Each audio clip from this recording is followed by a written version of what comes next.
Tonight on CFTK-TV News, a local fisheries advocate shares insights.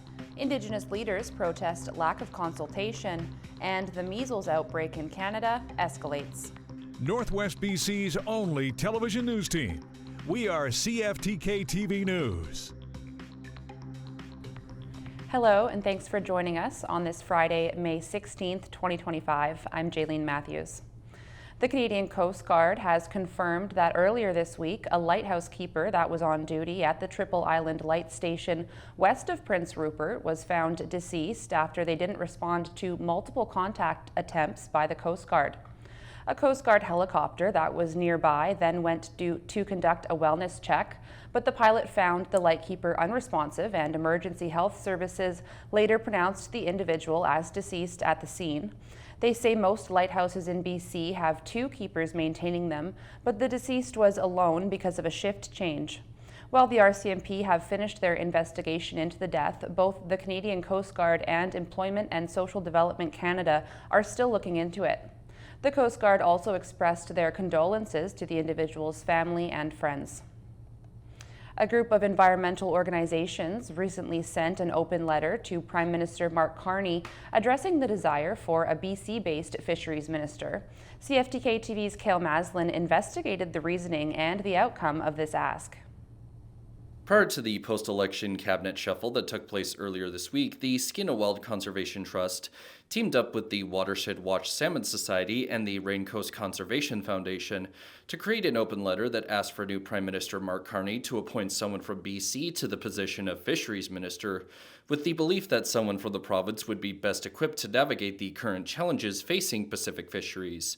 But as was revealed in a later interview, the letter's creation was a bit more spontaneous than you may have expected it to be. It was a fairly last-minute decision, and we knew that we could quickly get support from these other two groups to for this ask. And if we had more time, if we'd gotten on it sooner, we would have probably had a lot more groups signing on. We heard in other media interviews, we heard support for this from the BC Wildlife Federation, and from the fishermen's representative from the Fishermen's Union out of Prince Rupert. So I think there's really broad cross-sector support from British Columbians for having good West Coast representation in Ottawa on fisheries. And while the letter didn't lead to its desired outcome, with Newfoundland's Joanne Thompson retaining the position that she had only been in for a few months, the BC organization still believed that she'll be competent in the role.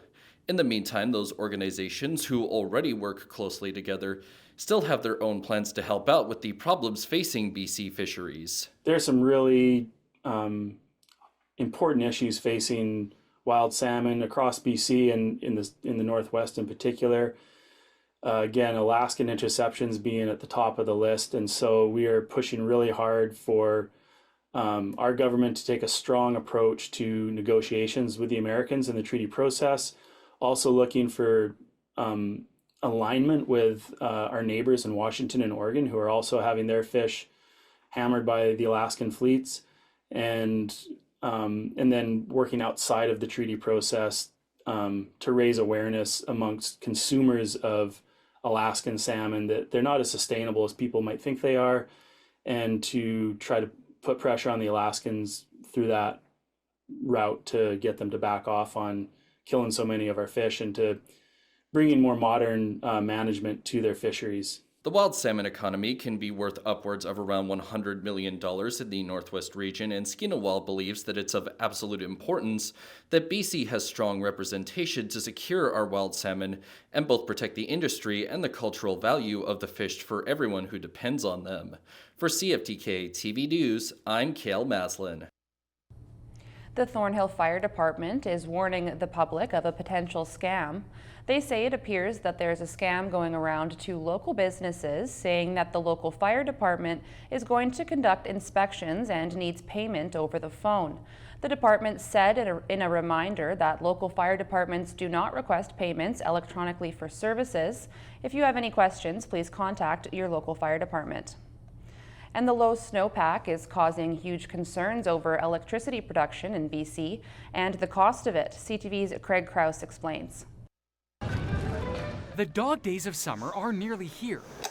And with questions swirling around drought conditions impacting the amount of power produced, BC will have to rely on its neighbors for another year. The market is a combination of Alberta and the United States for us. BC Hydro forecasting net imports of less than 2,000 gigawatt hours, a stark contrast from the 13,000 just a few years ago.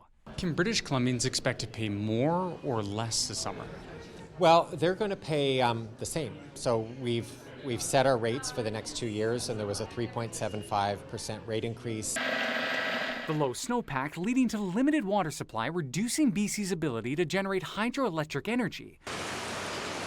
Although relying on others to keep the lights on, the NDP government says BC exports power at a far higher cost than it imports it for. For example, in the last 5 years, even though there's been drought conditions in BC, has made an average of $550 million a year for ratepayers and the people of BC. While not energy independent, Dick says investing in new projects remains a priority. Why we have to have new projects, and we've announced new projects, new electricity purchase agreements. We're finishing and have completed the Site C Dam. A project expected to be fully up and running this summer. And that is helping us in this situation because we're now generating 3 times with the same amount of water on the Peace River in the north. So that's a very positive thing right now in terms of our supply-demand balance. And all of this comes on the same day that the province pauses the electric vehicle rebate. Minister Dix believes by BC producing its own electricity while also building out the charging network will only benefit the economy while EV prices come down. But some auto dealers believe without the rebate, prices will only go up. Craig Crow, CTV News, Vancouver.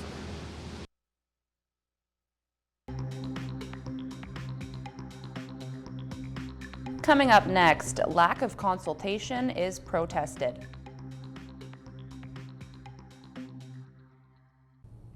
Indigenous leaders, along with some politicians, are speaking out about lack of government consultation on a bill that expedites large projects. CTV's Rob Buffum explains.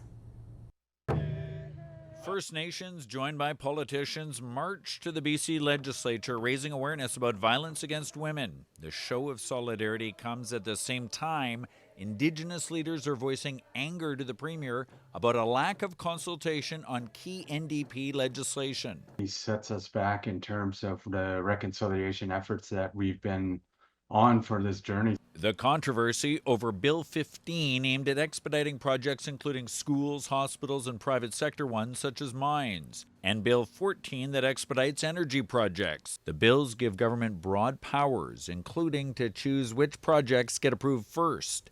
Indigenous leaders are upset they weren't consulted on the draft bills, calling them a violation of BC's DRIPA laws on Indigenous rights. I feel very, very disappointed. The high water mark with NDP was when they passed DRIPA. During debate on Bill 15, the Minister of Infrastructure admitted the lacking early consultation was a mistake.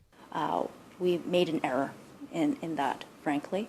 Today, facing a barrage of questions, a similar admission, but more begrudgingly. Our previous assessment on this was incorrect. She and the Premier later met virtually with approximately 100 First Nations leaders, trying to assuage their concerns unsuccessfully. Without question, there was bitter disappointment from the chiefs online and with the Premier this afternoon.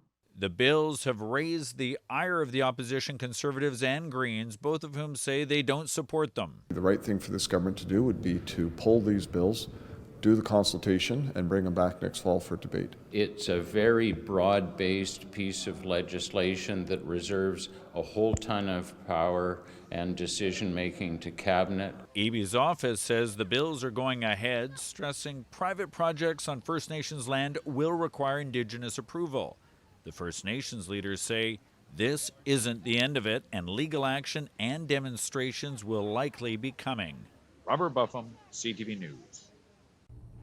In these uncertain economic times, Prime Minister Mark Carney has made a surprising move in delaying the federal budget. Here's CTV's Judy Trim. It's my pleasure on behalf of the Cabinet to sign this order to deliver that tax cut.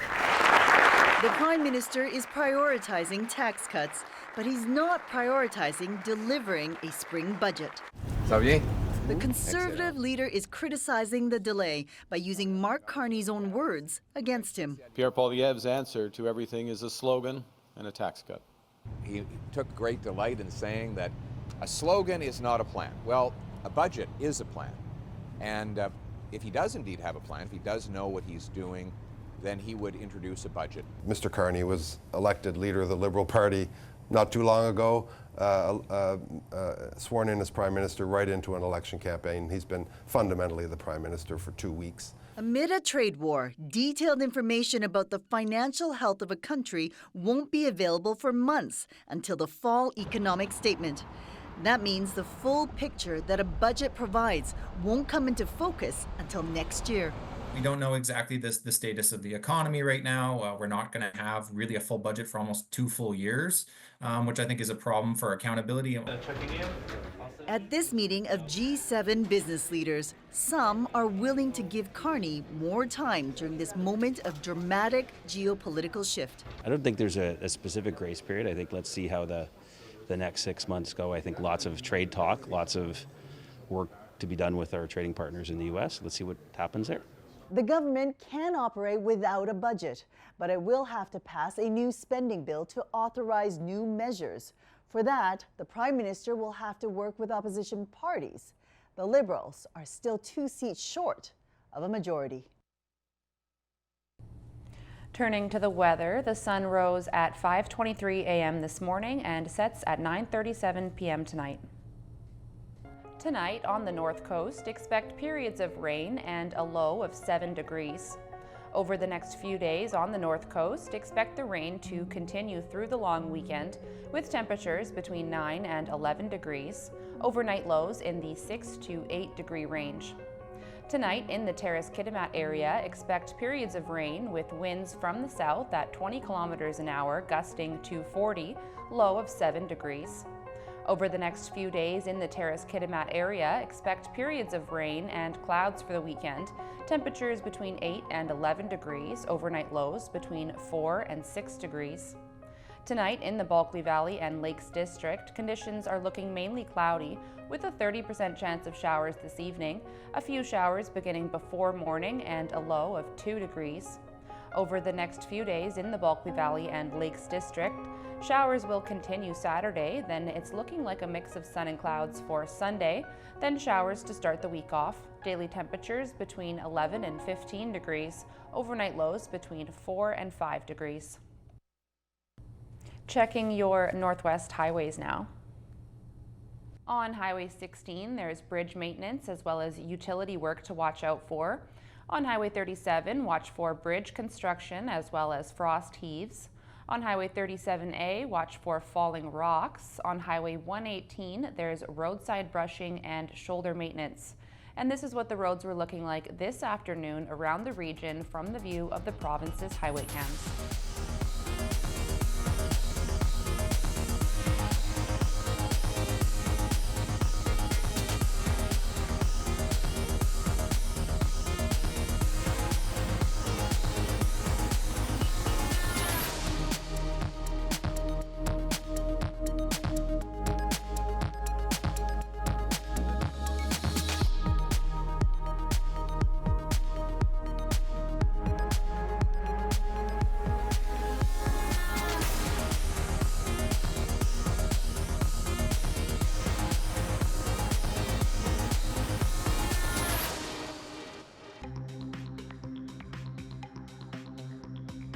Still to come, a measles outbreak spreading across the country.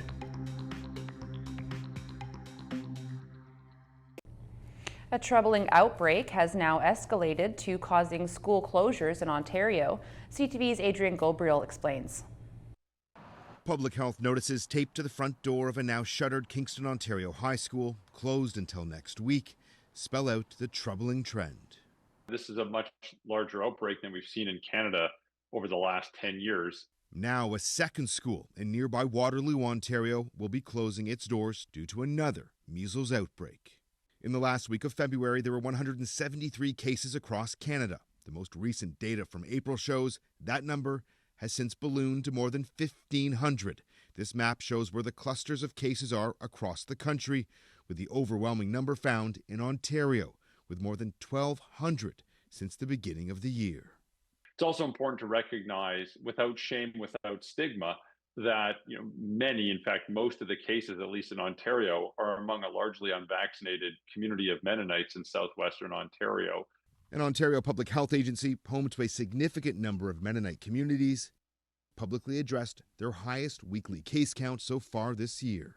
We're still seeing significant activity of measles in our region. We know it's still circulating. The shuttered schools are now taking steps to keep everyone at home, to allow public health the time to, in part, tally the number of unvaccinated students and faculty and the risks they and their loved ones might be facing. The key thing here is communicating not just to the students, but also to their parents and the family members that, hey, there was a potential exposure. Globally, measles kills about 100,000 people each year. The vast majority are either immunocompromised or unvaccinated. Public health officials are warning the public that each of those deaths are largely preventable. Adrian Gobriel, CTV News, Toronto. A Georgia woman has beaten the odds in a stunning story of survival. Take a look. A Georgia woman is safe after she was missing for 3 weeks in the California wilderness. Yeah, give me a thumbs up. There we go. All right, we're good. Last month, Tiffany Slayton went for a solo hike in the Sierra Nevada mountains. She was last seen on April 24th. Her family reported her missing, prompting a massive search spanning nearly 600 square miles.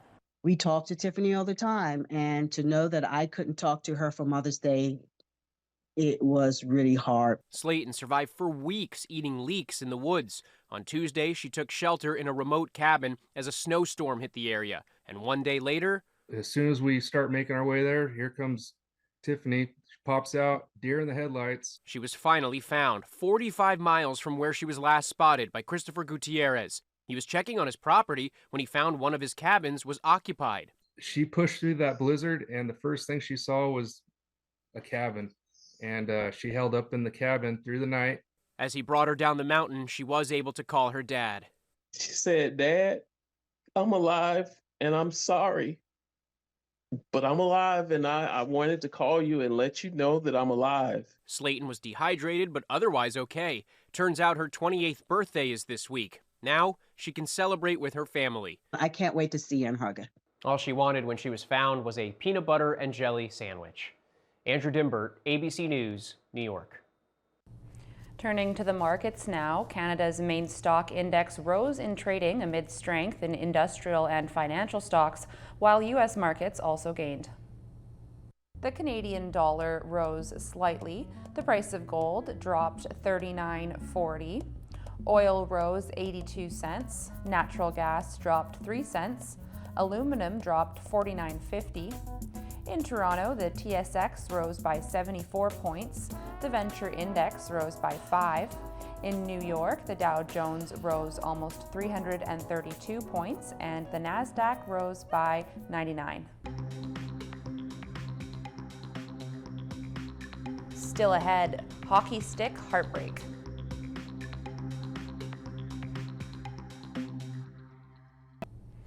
Frustration in the hockey world now, as one family had had enough after their child's stick broke not once, not twice, but 3 times in one season, sending their sports bill skyrocketing. Here's CTV's Pat Foran. Brody, back for Nylander, shoots it. When one of the Toronto Maple Leafs breaks a stick, they skate to the bench and get another one. The NHL has had its share of sticks self-destructing at the wrong time, but it happens in recreational and minor hockey too. This is the CCM JetSpeed FT7 Pro, the stick that has broken 3 times this season. Matthew Iaboni of Maple supports his 12-year-old son John Luca with his budding hockey career. He plays Double-A for the Vaughan Rangers and would love to have a future with the sport. NHL if I could.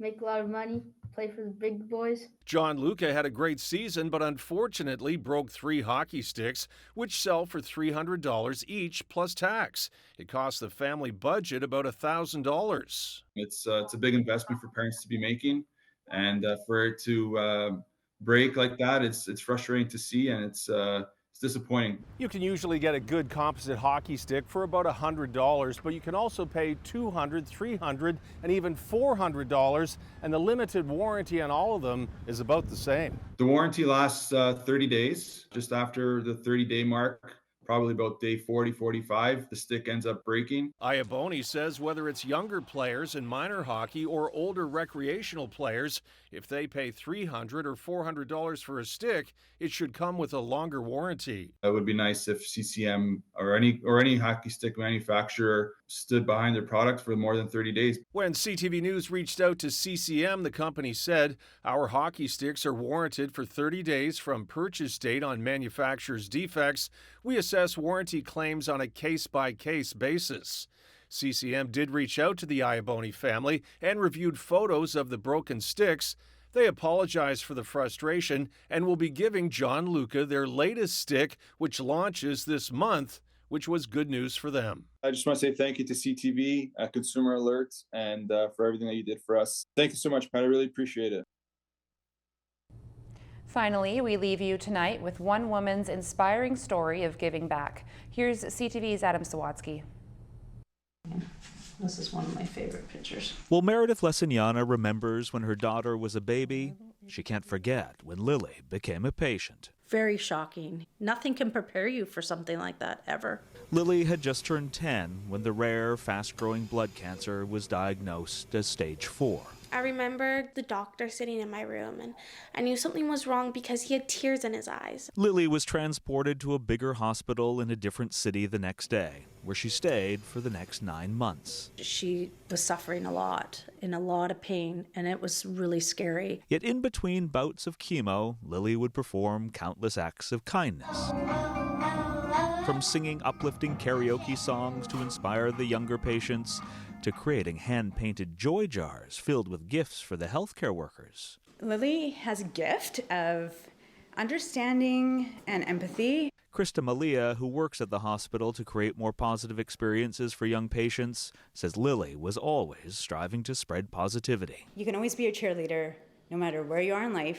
Which is why, when Lily returned home after active treatment, I'm like, I want to give back. She asked her mom to help her organize a bottle drive, Became bigger than what we could ever imagine. which raised more than $20,000 for children's cancer charities. And I don't think I would be able to do it without the community.